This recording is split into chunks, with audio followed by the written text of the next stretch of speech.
ఇప్పుడు రాత్రి 12:15 అవుతుందండి. అర్ధరాత్రి 12:15 అవుతుంది. తెలంగాణ సమాజం చేసుకున్నటువంటి దురదృష్టమో ఈ దరిద్రమో ఏందో అర్థం కాదు. ఈ రాష్ట్రానికి హోంశాఖ మంత్రి లేడు. మనం అనుకుంటున్నాము రేవంత్ రెడ్డే హోంశాఖ మంత్రి అని చెప్పేసి, కానీ హోంశాఖ మంత్రి రేవంత్ రెడ్డి కాదు.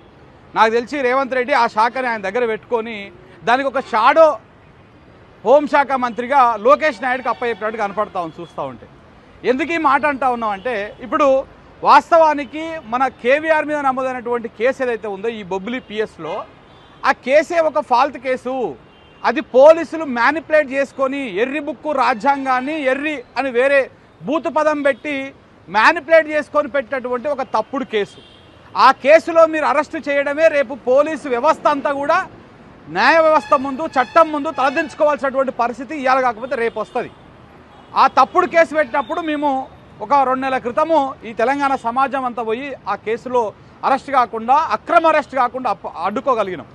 తర్వాత ఆ రోజు అడ్డుకోగలిగినాం కాబట్టి ఇలా మరో గాదె సాయికృష్ణ లెక్క వెంకటరామరెడ్డిని మేము కాకుండా కాపాడుకోగలిగినాం. ఒకవేళ కనుక ఆ రోజు అరెస్ట్ అయి ఉంటే మేబీ మరి గాదె సాయికృష్ణ చేసినట్టే మాయం చేసేవాళ్ళేమో ఈ పోలీసులు. ఇప్పుడు బూడిద కూడా లేకుండా వేసిరు కదా అక్కడ.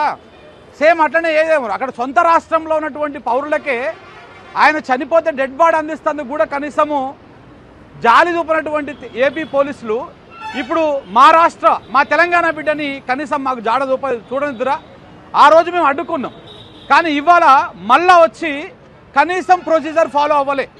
ఇప్పుడు ఇంతకుముందుకు పృథ్వానే చెప్తున్నట్టు ఎక్కడ ప్రొసీజర్ ఫాలో అయ్యారు? ఫస్ట్ ఇదే సర్నగర్ పిఎస్కి వచ్చి ఇక్కడ ఒక లేడీ కానిస్టేబుల్ని వెంటబెట్టుకొని ఇక్కడ డ్రెస్లో ఉన్నటువంటి పోలీసులను తీసుకొని వీళ్ళ ఇంటికి పోవాలా. కానీ ముందే పోతారు, అరెస్టు చేస్తారు, ఆయన మెడ మీద చెయ్యేస్తారు, కిందికి గుంజుకొస్తారు. బనీన్ మీద ఉంటే బనీన్ మీదనే కిందికి గుంజుకొస్తారు. కిందికి గుంజుకొచ్చినాక తెలంగాణ సమాజము పౌరుషం గల సమాజం కాబట్టి ఆ చుట్టుపక్కల అందరూ అడ్డుకుంటే, ఎవరైనా మీరు దొంగలా పోలీసులా, ఏది మీ పోలీసులు అయితే మీ డ్రెస్ లేదని చెప్పి అడ్డం పడితే అప్పుడు కదా మీరు లోకల్ పోలీసులకు ఇంటిమేషన్ చేసింది.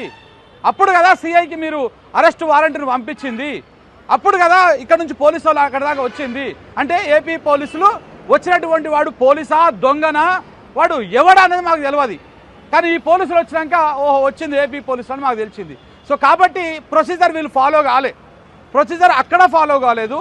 ఈ అమ్మాయి అక్కడ తన భర్తను అరెస్ట్ చేస్తూ ఉంటే అడ్డం పడితే ఇష్టం వచ్చినట్టు గుంజుతాడు. వాడు మనిషా లేకపోతే వాడు ఎవడా నాకు అర్థమైతలేదు. నువ్వు అక్కడ లేడీస్ ఉన్నారు, వాళ్ళతోని చెప్పించాలి. ఇష్టం వచ్చినట్టు గుంజుడేంది, ఎడబడతాడు ముట్టుకోవడేంది. ఆ చిన్న పిల్లలు ఉన్నారు అక్కడ, ఆ పిల్లల మొహం కూడా చూడట్లేదు.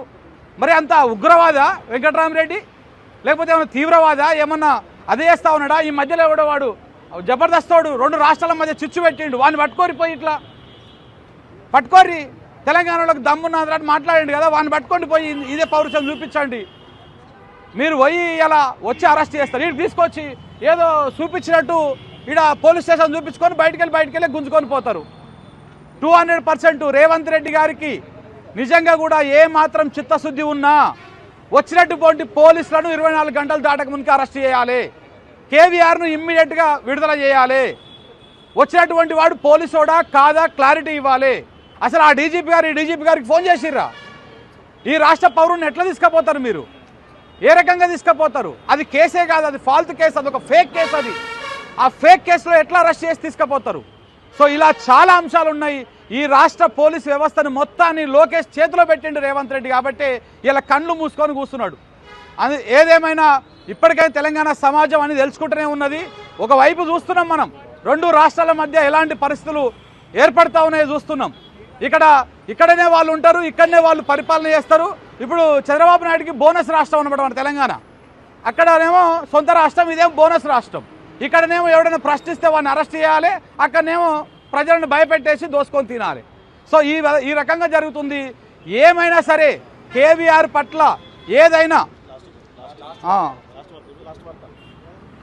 Hyderabad outer ring road exit number 8 వద్ద కాల్పుల కలకలం అంట.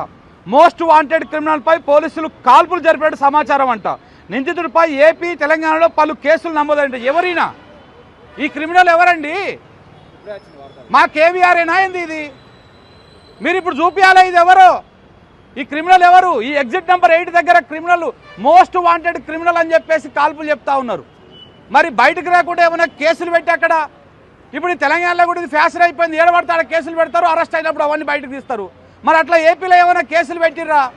ఈ కాల్పులు ఎవరి మీద జరిగినాయో ఇప్పుడు చెప్పాలి. ఇమ్మీడియట్గా తెలంగాణ సమాజానికి చెప్పాల్సినటువంటి బాధ్యత తెలంగాణ రాష్ట్ర డీజీపీ గారి మీద ఉన్నది. సివి ఆనంద్ గారు మీరు చెప్పాలి.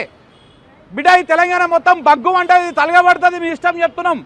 ఈ కాల్పులు ఎవరి మీద జరిగినాయి? ఏపీ తెలంగాణలో అని చెప్తా ఉన్నారు.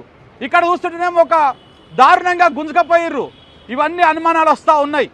ఈ అనుమానాలన్నీ నివృత్తి కావాలంటే ఇమ్మీడియట్గా రాష్ట్ర పోలీస్ యంత్రాంగం రెస్పాండ్ కావాలి. ఏపీ పోలీసులు దీని మీద ప్రకటన చేయాలి. కేవీఆర్ మీ దగ్గరనే సురక్షితంగా ఉన్నాడా? ఒకవేళ సురక్షితంగా లేకపోతే ఇవాళ అరెస్ట్ చేసిన సమయానికి రేపటి కనుక మీరు బొబ్బిలి కోర్టు లోపల మీరు సురక్షితంగా రిమాండ్కు తరలించకపోతే రెండు రాష్ట్రాల మధ్య ఇది చాలా సెన్సిటివ్ అంశంగా మారేటువంటి అవకాశం ఉన్నది. సో కాబట్టి రెండు తెలుగు రాష్ట్రాల పోలీసులు ఒక ప్రకటన చేయాల్సిన అవసరం ఉన్నది. ఈ కాల్పులు ఎవరి మీద జరిగినాయి, ఎక్కడ జరిగినాయి, ఏంటి అనేది చెప్పాల్సినటువంటి అవసరం కూడా ఉన్నది. కుటుంబానికి అండగా ఉండాల్సినటువంటి అవసరం కూడా ఉన్నది. ఎవరన్నా ఈ కాల్పులు ఎవరి మీద జరిగినట్టు మరి ఇప్పుడు